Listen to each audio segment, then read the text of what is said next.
Assalamualaikum, anda sedang menonton Sekilas Fakta 26 Oktober 2023 bersama saya Nursyah Mama Amin.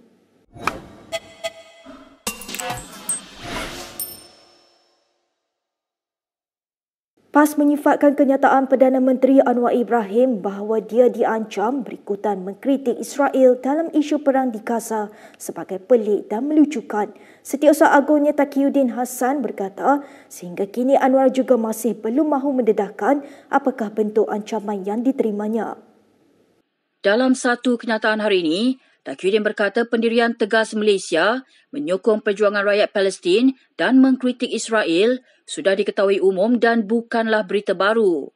Ahli Parlimen Kota Baru itu berkata demikian sebagai mengulas kenyataan Anwar yang disampaikan ketika berucap di Majlis Himpunan Malaysia bersama Palestin di Stadium Axiata Bukit Jalil malam kemarin. Terdahulu Anwar berkata dia mula menerima tekanan dari Amerika Syarikat, Israel dan Eropah kerana lantang memperjuangkan nasib rakyat Palestin. Sementara itu, seorang lagi ahli Parlimen PAS hari ini mendesak kerajaan supaya mendedahkan negara mana yang telah membuat ugutan terhadap Perdana Menteri. Apabila kita dengar Perdana Menteri menyatakan bahawa beliau menerima ugutan, ancaman, tekanan dan sebagainya, saya fikir Menteri kena dedahkan negara mana yang berani menekan, mengugut Perdana Menteri kita sayang ini. Sebab kita tak sanggup untuk melihat Perdana Menteri kita tekan dan diugut seperti ini. Kalau mereka berani menekan Perdana Menteri kita, Malaysia harus mengatur nota bantahan kepada kedutaan negara mereka yang ada di negara ini. Terima kasih Menteri. Dalam pada itu, Taqiyuddin menyifatkan kenyataan mengejut Anwar itu dibuat bertujuan untuk menonjolkan kehebatan Perdana Menteri. Lebih malang lagi katanya, ia dibuat di acara yang sepatutnya didedikasikan kepada perjuangan rakyat Palestin. Baik, sementara itu Menteri Luar Zambri Abdul Kadir berkata, kerajaan berpandangan adalah lebih baik untuk tidak mendedahkan pihak yang menekan Perdana Menteri. Peperangan ini mesti dihentikan dengan kadar yang segera. Humanitarian aid perlu dilakukan dengan kadar yang segera. Dan yang bagi menjawab yang perkara yang kedua, saya fikir di dalam dewan ini elok kita tidak namakan siapa mereka, tetapi mereka seperti mana yang tegaskan oleh Yang Amat Berhormat berkali-kali bahawa kita tidak gentar dengan sebarang ugutan yang dilakukan oleh pihak mereka. Terima kasih. Kita ke perkembangan berikutnya. Perdana Menteri dan Menteri Pertanian dan Keterjaminan Makanan perlu campur tangan untuk menghentikan operasi pengusiran petani di Kantan Tambun. Kesukaan itu dibuat oleh Ahli Parlimen Pasir Gudang Hassan Abdul Karim dalam satu kenyataan awal pagi tadi. Hassan yang merupakan anggota Jawatan Kuasa Pilihan Khas berkaitan keterjaminan makanan terpanggil untuk menyuarakan gesaan itu selepas sekumpulan petani diusir secara paksa 2 hari lalu.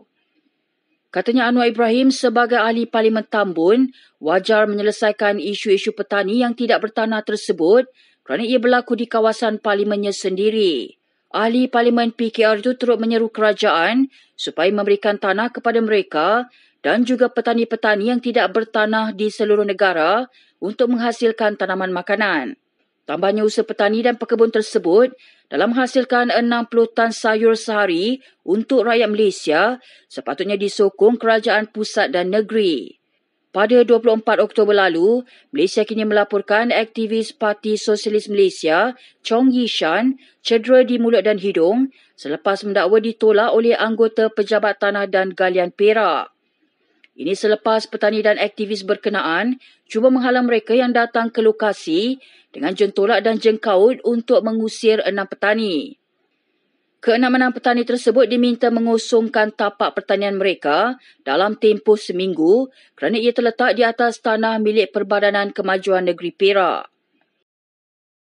Ketua Penerangan PAS Ahmad Fadli Syuari tidak bersetuju dengan dakwaan bahawa pemimpin parti itu kurang pendedahan di luar negeri. Ini selepas bekas Menteri Kesihatan Khairi Jamaluddin berpandangan pemimpin parti itu seolah-olah tiada kesungguhan untuk melibatkan diri di peringkat antarabangsa. Bercakap kepada Free Malaysia Today, Ahmad Fadli yang juga ahli Parlimen Pasir Mas itu berkata, pemimpin parti itu sering menghadiri persidangan di Timur Tengah dan lokasi lain walaupun bukan atas nama kerajaan atau parti. Bagaimanapun dia mengakui maklumat itu tidak sampai kepada orang ramai menyebabkan mereka tidak melihat penglibatan pemimpin PAS di persada antarabangsa. Khairi dalam episod terbaru podcast Keluar Sekejap berkata, PAS perlu keluar dari tempurung State Government 4 atau SG4, sebaliknya memberikan tumpuan kepada pendedahan pemimpinnya di peringkat antarabangsa. So saya nampak macam tak ada kesungguhan sebab bila kita nak buktikan bahawa kita mampu mentadbir negara ni, tak cukup untuk kita fokus kepada SG4. Itu penting, saya setuju. Penting SG4, tunjuk bahawa negeri di bawah pentadbiran kita mantap. Kedua, tunjuk bahawa prestasi kita di parlimen mantap, soalan-soalan yang bagus, perbahasan-perbahasan yang bagus dan juga pencelahan-pencelahan yang bagus. Tetapi yang sama penting adalah untuk projek, untuk tunjuk bahawa kita mempunyai penerimaan bukan hanya di dalam negara tetapi di peringkat antarabangsa.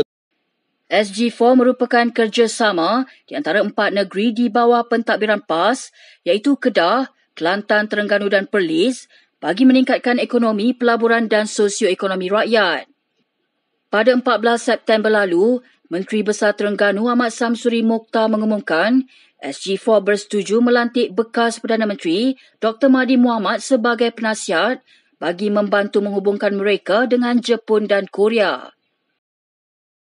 Kedudukan Ahli Parlimen Kuala Kangsar Iskandar Zulkarnain Abdul Khalid dijangka akan dimuktamadkan oleh Bersatu malam ini. Perkara tersebut disahkan oleh Ahli Majlis Pimpinan Tertinggi Bersatu Wan Saiful Wan Jan hari ini. Berita Harian melaporkan Wan Saiful sebagai berkata, bentuk tindakan yang akan dikenakan terhadap Iskandar termasuk sama ada dia akan dipecat, akan dimuktamadkan pada mesyuarat MPT parti itu malam ini. Iskandar sebelum ini mengumumkan sokongannya terhadap Perdana Menteri Anwar Ibrahim dengan menyebut isu kenaikan kos sara hidup di kawasannya sebagai alasan. Bagaimanapun Iskandar mengesahkan bahawa dia akan kekal menyokong blok pembangkang. Susulan kenyataan itu, Setiausaha Agung Bersatu Hamzah Zainuddin memaklumkan suatu mesyuarat akan diadakan bagi membincangkan tindakan selanjutnya ke atas Iskandar. Hamzah yang juga Ketua Pembangkang sebelum ini juga mendakwa bahawa Iskandar telah diugut oleh SPRM supaya menyokong kerajaan jika tidak mahu dikenakan pertuduhan rasuah. Baik, berita seterusnya. Jawatan Kuasa Kira-Kirauan Negara PAC hari ini memaklumkan akan memanggil Menteri Sumber Manusia V. Sivakumar. Sivakumar dikendaki hadir untuk memberi keterangan berkaitan dana Perbadanan Pembangunan Sumber Manusia HRD Corp. Prosiding tersebut dimulakan berhubung pengurusan dana latihan dan keberkesanan program latihan oleh HRD Corp setelah ia tidak dilaporkan dalam laporan audit Ketua Audit Negara. Pada sidang media di Parlimen hari ini, Mas Ermiati Samsudin selaku pengerusi PAC berkata, Sivakumar akan dipanggil pada 1 dan 2 November. Saksi yang akan dipanggil untuk memberikan keterangan dan juga penjelasan pada prosiding yang telah pun ditetapkan pada 1 hari bulan November 2023 adalah iaitu hari Rabu, ialah Wakil Kementerian Kewangan dalam HRD Corp yang telah pun dilantik oleh Kementerian Kewangan. Manakala keesokan hari pada 2 November, Khamis, PAC akan mendengar keterangan Yang Berhormat Tuan V. Sivakumar, Menteri Sumber Manusia.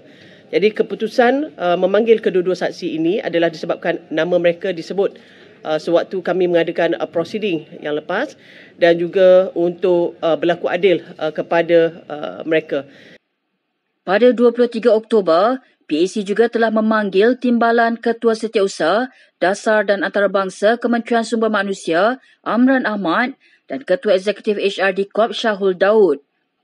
Dalam pada itu, MAS juga menzahirkan kekesalan apabila beberapa portal berita didakwa menyiarkan maklumat yang tidak sahih berkenaan prosiding tersebut. Walaupun tidak dibenarkan menyertai demonstrasi jalanan bagi menyatakan sokongan terhadap Palestin, namun ini tidak mematahkan semangat mereka yang lebih muda. Ini dibuktikan apabila hampir 200 pemain remaja di aplikasi permainan video Roblox berdemonstrasi di atas talian sebagai tanda solidariti terhadap Palestin. Demonstrasi itu dianjurkan oleh penstream permainan video yang dikenali sebagai Cikgu Zaidi dan disiarkan secara langsung di akaun TikTok beliau. Satu pelayan permainan atau game server bernama Dataran Tanjung Mas dicipta khas bagi tujuan itu. Kesemua karakter animasi pemain dilihat berarak sambil mengibarkan bendera Palestin dan jalur gemilang di ruangan pelayan permainan. Kebanyakan ibu bapa pemain juga menunjukkan sokongan dan turut menyertai acara berhimpun tersebut. Apa yang menarik, demonstrasi tersebut turut disertai oleh pemain dari luar negara termasuk Yaman dan Indonesia. Video demonstrasi atas talian di Roblox itu kemudian menjadi tular dan mendapat perhatian seluruh dunia yang rata-rata memuji usaha mereka. Roblox adalah sebuah aplikasi permainan atas talian yang membenarkan pemainnya untuk memprogramkan permainan video sendiri dan ramai pemainnya terdiri daripada kanak-kanak dan remaja. Baik, berikut beberapa lagi ringkasan berita untuk hari ini.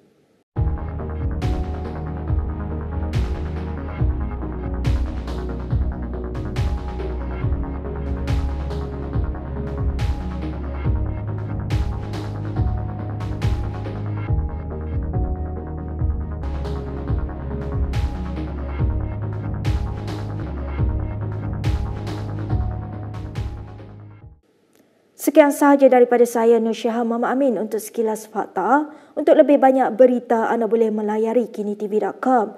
Anda juga boleh mengikuti kami di Instagram, Twitter, YouTube dan Facebook. Salam hormat dan jumpa lagi.